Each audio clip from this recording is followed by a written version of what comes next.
हरे कृष्णा। संपूर्ण करवा चौथ व्रत कथाएं सुनिए। व्रत कथा। करवा चौथ की कथा। कैसे चंद्रावती ने अपने सुहाग की रक्षा की, तो सुनते हैं कथा। एक परिवार में 7 भाई थे। उनकी चंद्रावती नाम की एक लाडली बहन थी। जब वह विवाह योग्य हुई, भाइयों ने एक अच्छे परिवार में उसकी शादी कर दी। बहन ने शादी के बाद पहला करवा चौथ का व्रत रखा। जब शाम को भाई भोजन करने लगे तो उन्होंने अपनी बहन से भी भोजन करने को कहा, लेकिन चंद्रावती ने कहा कि जब चांद निकलेगा तब ही मैं भोजन करूंगी। भाई उसे बहुत प्यार करते थे, अतः उन्होंने एक उपाय सोचा। उन्होंने घर से दूर पेड़ों के पीछे जाकर आग जलाकर चांद निकलने जैसा दृश्य उत्पन्न कर दिया। वे घर आए और एक भाई छलनी पकड़कर खड़ा हो गया और बहन को पुकारने लगा कि जल्दी से आकर चांद देख लो। बहन ने चांद निकला जानकर उसे अर्घ्य दे दिया और व्रत खोल लिया। इतने में उसके ससुराल से खबर आई कि उसके पति की तबीयत बहुत खराब है। चंद्रावती ने सोचा कि मैंने तो ऐसा कोई अपराध नहीं किया जिसका मुझे दंड मिल रहा है। सारे संसार में आज पत्नी अपने पति की लंबी आयु के लिए व्रत रख रही हैं, पर मेरे सुहाग का क्या हुआ कि वह इतना बीमार हो गया। उसने पंडित जी को बुलाकर इसका कारण पूछा तो पंडित जी ने कहा कि पूजा में अवश्य कोई विघ्न आया है। आपके पति के ठीक होने का उपाय यह है कि पूरा वर्ष कृष्ण पक्ष की चौथ को व्रत रखना शुरू करो। चंद्रावती ने ऐसा ही करना शुरू कर दिया। चंद्रावती के पति को कांटे वाली बीमारी थी। वह पूरा वर्ष पति के शरीर से कांटे निकालती रही। जब केवल आंखों पर कांटे रह गए तो करवा चौथ का व्रत आ गया। उसने अपनी नौकरानी से कहा कि मैं करवा चौथ के व्रत का सामान लेने जा रही हूँ, तुम मेरे पति का ध्यान रखना। नौकरानी के मन में लालच आ गया। उसने चंद्रावती के पति की आंखों पर रह गए कांटों को निकाल दिया। होश में आते ही चंद्रावती के पति ने नौकरानी से पूछा कि चंद्रावती कहाँ है। तब नौकरानी ने कहा कि वह तो घूमने गई है। पति ने समझा कि इसी औरत ने 1 साल तक मेरी सेवा की है, अब यही मेरी स्त्री होगी। जब चंद्रावती सामान लेकर आई तो उसकी कोई बात सुने बिना ही उसके पति ने उसे घर से निकाल दिया। अगले वर्ष जब करवा चौथ का व्रत आया तो पूजा के वक्त चंद्रावती अपनी ही कहानी कहने लगी। जब उसके पति ने पूरी कहानी सुनी तो उसे सब समझ आ गया। उसने नौकरानी को निकालकर चंद्रावती को पुनः अपना लिया।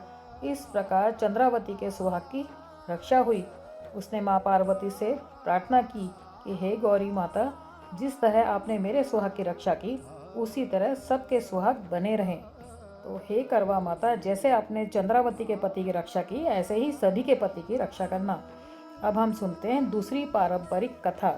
प्राचीन काल की बात है। इंद्रप्रस्थ शहर में एक साहूकार रहता था। उसके 7 पुत्र और एक पुत्री थी। पुत्री का नाम वीरा था। वीरा 7 भाइयों की एक बहन थी। सभी भाई अपनी बहन वीरा को बहुत प्यार करते थे। वीरा जब बड़ी हुई तब उसके पिता उसकी शादी सुदर्शन नाम के एक ब्राह्मण से कर दी। विवाह के बाद वीरा खुशी खुशी अपने ससुराल चली गई। कार्तिक मास के कृष्ण पक्ष की चतुर्थी को करवा चौथ का व्रत आता है। शादी के बाद वीरा का ये पहला करवा चौथ होता है और वह अपने मायके करवा चौथ का व्रत रखने के लिए आती है। वीरा अपनी भाभीियों संग करवा चौथ का व्रत रखती है। इस व्रत के दौरान चाकू चलाना, कसी निकालना और उधेड़ना मना होता है, लेकिन वीरा व्रत रखने के बाद सारा दिन कसीदे निकालती रही। ऐसे ही सारा दिन निकल जाता है और रात को वीरा के भाई भी काम से घर आ जाते हैं। रात को जब सभी भोजन करने लगे तो उसके भाई वीरा को बोलते हैं कि बहन वीरा, तू भी हमारे साथ खाना खा।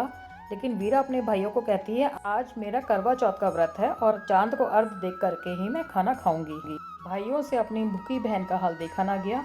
उन्होंने एक तरकीब सोची। बाहर जाकर घास फूस इकट्ठा करके अग्नि जला दी और छलनी ले जाकर उसमें से प्रकाश दिखाते हुए उन्होंने बहन से कहा, बहन बहन चांद निकल आया है, अर्घ देकर भोजन कर लो। यह सुनकर उसने अपनी भाभीियों से कहा, आओ तुम भी चंद्रमा को अर्घ दे दो। भाभीियों ने कहा, यह तेरा चांद है, अभी हमारा चांद नहीं आया। इस तरह भाइयों के कहने पर वीरा छलनी में से चांद को देखकर अर्घ दे देती है। जब वह अपने भाइयों के साथ खाना खाने लगती है तो पहले कौर में बाल आ जाता है, दूसरे कौर में कंकर और तीसरे में ससुराल से फ़ोन आ जाता है वह जल्दी आ जाए, उसका पति बहुत बीमार है। और वीरा रोती रोती अपने ससुराल वापस चली जाती है। जब वीरा ससुराल पहुंचती है तो देखती है उसका पति पूरी तरह से सील पत्थर बना होता है। वीरा जितनी सुइयां कसीदे निकालने में लगाई होती हैं उतनी सुइयां उसके पति के सिर में घुपी होती हैं। वीरा उन सुइयों को हर रोज़ निकालती है। इस तरह पूरा साल बीत जाता है और अगले साल फिर करवा चौथ का व्रत आता है। वीरा फिर भी सभी रीति रिवाज के साथ व्रत रखती है। वे जब अपने पति का गोदी में रखकर सुइयां निकाल रही होती है तब बाहर करवे बेचने वाला आता है। तब वीरा अपनी नौकरानी गोली को बोलती है, तुम इनका ध्यान रखना, और खुद बाहर करवे खरीदने चली जाती है। इतनी देर में जितनी बची सुइयां होती हैं गोली उसके सर से निकाल देती है और इस तरह उसके पति को होश आ जाता है। वीरा का पति जो गोली होती है उसे रानी समझ बैठता है और रानी थी उसे गोली समझ बैठता है। इस तरह जो रानी थी वो गोली बन गई और जो गोली थी वो रानी बन गई। राजा ठीक होकर खुशी खुशी गोली के साथ रहने लगा। एक दिन राजा को किसी काम से बाहर जाना पड़ा तो वह गोली जो कि रानी बनी थी उससे पूछता है, तुम्हारे लिए क्या लाऊं? तो वो कहती है, मेरे लिए बाजार से हार श्रृंगार लेकर आना। रानी जो गोली थी उससे भी पूछता है, वह कहती है, मेरे लिए काठ की गुड़िया लेकर आना। राजा जब बाहर जाता है तो बाजार से एक गुड़िया और हार श्रृंगार लेकर आता है और दोनों को दे देता है। इस तरह रानी जो कि गोली बनी होती है वह रोज अपने कमरे में काठ की गुड़िया से बातें करती है।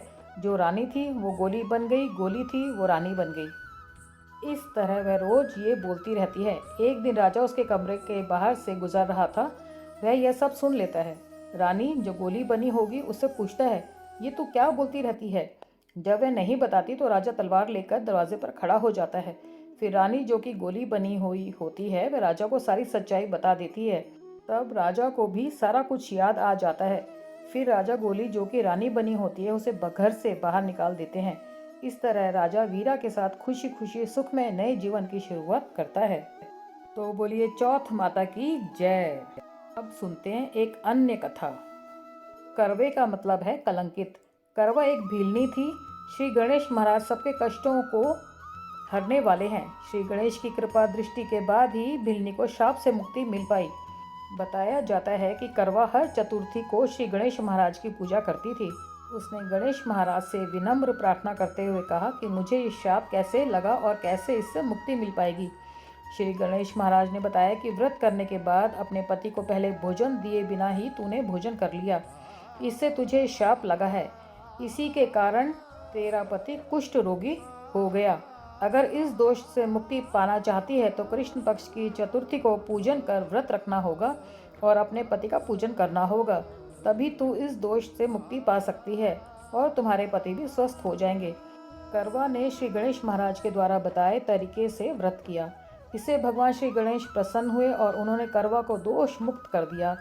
साथ ही आशीर्वाद भी दिया कि भविष्य में जो सुहागनें मेरी पूजा करने से पहले तुम्हारी उपासना करेंगी उसके सुहाग की मैं रक्षा करूंगा। तभी से यह परंपरा चलती आ रही है।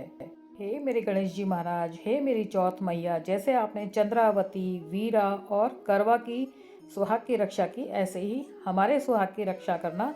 कहानी सुनने वाले की, कहानी कहने वाले की और हुकारा भरने वाले की, सभी की सुहागों की रक्षा करना। आप सुनते हैं गणेश जी की विनायक महाराज की कहानी। जब चुटकी भर चावल लेकर खीर बनवाने निकले गणेश जी रिद्धि सिद्धि के दाता और विघ्न विनाशक देवता हैं, जो पूजा अर्चना से प्रसन्न होकर भक्त की हर बाधा को दूर कर सुख सौभाग्य और धन धान्य के भंडार भर देते हैं। उनकी दयाशीलता व दानशीलता को देखकर काफ़ी कथाएं भी प्रचलित है, जिसमें एक बुढ़िया से खीर खाने की लोक कथा काफ़ी प्रसिद्ध है। एक बार गणेश बाल रूप में चुटकी भर चावल और चम्मच में दूध लेकर पृथ्वी लोक में निकले। वे सबको अपनी खीर बनाने को कहते जा रहे थे, पर सबने उनकी बात को अनदेखा किया। इसी दौरान एक गरीब बुढ़िया ने उनकी खीर बनाना स्वीकार कर एक भगोने चूल्हे पर चढ़ा दिया। इस पर गणेश जी ने घर का सबसे बड़ा बर्तन चूल्हे पर चढ़ाने को कहा। बुढ़िया ने बाल लीला समझते हुए घर का बड़ा भिगोना उस पर चढ़ा दिया। गणेश जी ने चम्मच में से दूध पतीले में उड़ेलना शुरू किया। तब बुढ़िया के आश्चर्य की सीमा न रही। तब उसने देखा दूध से पूरा पतीला भर गया है। एक के बाद एक वह बर्तन झोपड़ी बाहर लाती गई और उसमें गणेश जी दूध भरते चले गए। इस तरह से घर के सारे बर्तन दूध से लबालब भर गए। गणेश भगवान ने बुढ़िया से कहा, मैं स्नान करके आता हूँ, तब तक तुम खीर बना लो, मैं वापस आकर खाऊंगा। बुढ़िया ने पूछा, मैं इतनी सारी खीर का क्या करूँगी? इस पर गणपति जी बोले, सारे गांव को दावत दे दो। बुढ़िया ने बड़े प्यार से मन लगाकर खीर बनाई। खीर की भीनी भीनी मीठी मीठी खुशबू चारों दिशाओं में फैल गई। खीर बनाने के बाद वह हर घर में जाकर खीर खाने का न्योता देने लगी। लोग उस पर हंस रहे थे। बुढ़िया के घर में खाने को दाना नहीं, और यह सारे गांव को खीर खाने की दावत दे रही है। लोगों को कुतूहल हुआ और खीर की खुशबू से लोग खींचे चले आए। लो, सारा गांव बुढ़िया के घर इकट्ठा हो गया। जब बुढ़िया की बहू को दावत की बात मालूम हुई तब वह सबसे पहले वहां पहुंच गई। उसने खीर से भरे पतीलों को जब देखा तो उसके मुंह में पानी आ गया। उसे बड़ी जोर से भूख लगी हुई थी। उसने एक कटोरी से खीर निकाली और दरवाजे के पीछे बैठकर खाने की तैयारी करने लगी। इसी बीच एक छींटा गिर गया और गणपति जी को भोग लग गया और वो प्रसन्न हो गए। अब पूरे गांव को खाने की दावत देकर बुढ़िया वापस अपने घर आई तो उसने देखा बालक वापस आ गया था। बुढ़िया ने कहा, बेटा खीर तैयार है, भोग लगा लो। गणपति जी बोले, माँ भोग तो लग चुका है, मेरा पेट पूरी तरह से भर गया है, मैं तृप्त हूँ, अब तू खा, अपने परिवार और गांव वालों को खिला। बुढ़िया ने कहा, यह तो बहुत ज़्यादा है, सबका पेट भर जाएगा, इसके बाद भी यह बच जाएगी, उस बची खीर का मैं क्या करूँगी। इस पर गणेश जी बोले, उस बची खीर को रात में अपने घर के चारों कोनों में रख देना। और बुढ़िया ने ऐसे ही किया। जब सारा गांव जी भर खा चुका तब भी ढेर सारी खीर बच गई। उसने उसके पात्रों को अपने घर के चारों तरफ रख दिया। सुबह उठकर उसने क्या देखा, पतीलों में खीर के स्थान पर हीरे, जवाहरात और मोती भर गए। वह बहुत खुश हुई। उसकी सारी दरिद्रता दूर हो गई और वह आराम से रहने लगी। उसने गणपति जी का एक भव्य मंदिर बनवाया और साथ में एक बड़ा सा तालाब भी खुदवाया। इस तरह उसका नाम दूर दूर तक प्रसिद्ध हो गया। उस जगह वार्षिक मेले लगने लगे। लोग गणेश जी की कृपा प्राप्त करने के लिए उस स्थान पर पूजा करने और मान्यताएं मानने के लिए आने लगे। गणेश जी सबकी मनोकामनाएं पूरी करें।